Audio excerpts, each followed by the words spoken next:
आज BA semester 1 का पढ़ाने वाले हैं चैप्टर नंबर 2। ठीक है, चैप्टर नंबर 2 का और पढ़ा दिए हैं, जो बीच बीच में टॉपिक है उसको बताने वाले हैं आज।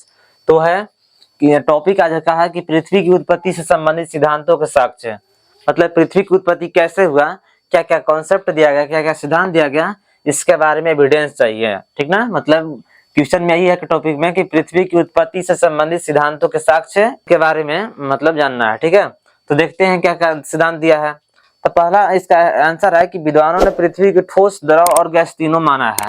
जो पृथ्वी है वो हम लोग को ठोस, द्रव, गैस तीनों माना गया है, मतलब मानते हैं विद्वान लोग। ठीक है, संकल्पना कि इस पृथ्वी की मतलब उत्पत्ति के, पृथ्वी की उत्पत्ति के लिए कौन कौन से कॉन्सेप्ट लगाए गए हैं, कौन कौन से थ्योरी दिए गए हैं, इसके बारे में देखते हैं। ठीक है, तो पहला है कि लाप्लास निहारिका परिकल्पना, मतलब एक लाप्लास अपना कॉन्सेप्ट दिए हैं, थ्योरी दिए हैं कि निहारिका परिकल्पना में पृथ्वी की उत्पत्ति गैसीय निहारिका से मानी गई है। ठीक है, जो पृथ्वी की उत्पत्ति है कैसे माना गया है, निहारिका परिकल्पना में पृथ्वी की उत्पत्ति गैसीय निहारिका से माना गया, नेबुला से माना गया। ठीक है, तो कौन कहते हैं, लाप्लास कहते हैं, यही वाला। ठीक है, अगला ग्रहाणु परिकल्पना, ये क्या थ्योरी दी, कंसेप्ट दिए हैं, पृथ्वी का निर्माण एक प्रकार के ठोस कणों से एकत्रित होने से हुआ है, ये कहते हैं ग्रहाणु परिकल्पना वाले कॉन्सेप्ट वाले कहते हैं। ठीक है, ये कहते हैं कि पृथ्वी का निर्माण एक प्रकार के ठोस कणों से एकत्रित होने से हुआ है।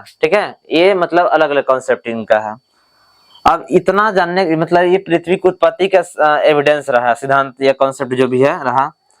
अब इससे तो ये पता नहीं चलता कि पृथ्वी की उत्पत्ति कैसे हुआ, मतलब ये कह रहे हैं कि कोई ऐसा कह सकता है कि ठोस कणों से एकत्रित होने से पृथ्वी निर्माण हुआ है, ये भी मतलब थोड़ा सा अधूरा टाइप लग रहा है। अगला है कि पृथ्वी की उत्पत्ति गैसीय निहारिका से हुआ है, एक निहारिका कोई मतलब नेबुला था उससे हुआ है, ये कहते हैं लाप्लास।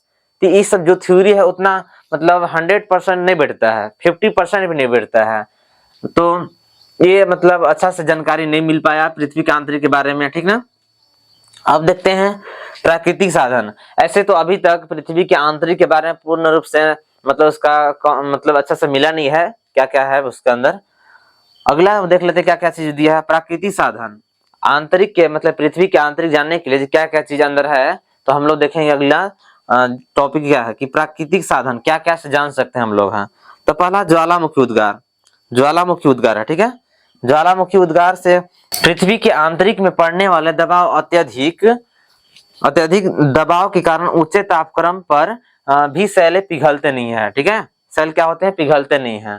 तो लेकिन जब कभी भूपृष्ठ पर असंतुलन, मतलब ऊपरी जब सतह अनबैलेंस हो जाते हैं तो क्या होते हैं, दरार पड़ जाते हैं और आंतरिक सैलों पर ऊपरी परतों का दबाव घट जाती है, और घटने पर क्या होते हैं, पिघल कर लावा के रूप में बाहर निकलने लगते हैं। ठीक है, आ जाती है।